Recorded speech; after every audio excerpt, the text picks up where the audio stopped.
So today, class, we will be speaking about the nature of life. There are many aspects of the nature of life which has not been found yet known to man. We will be speaking of those in this class.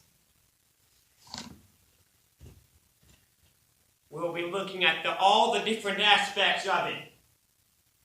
Good, bad, ugly, absolutely trash, and many others.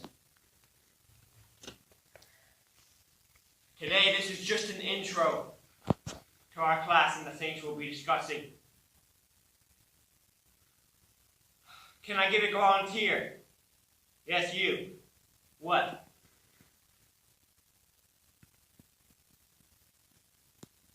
Alright. Today we'll be speaking about wood, just like my son Bobby here said. Wood has been a very debated object among the scientific community. You find many things are made of it, such as this wooden plaque here. Very beautiful.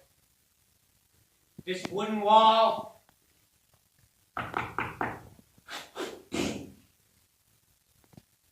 banister on the way up, the stairs, you can see. There are many things that are made of wood in this world, but there are some who do not find them truly beautiful. To them I say,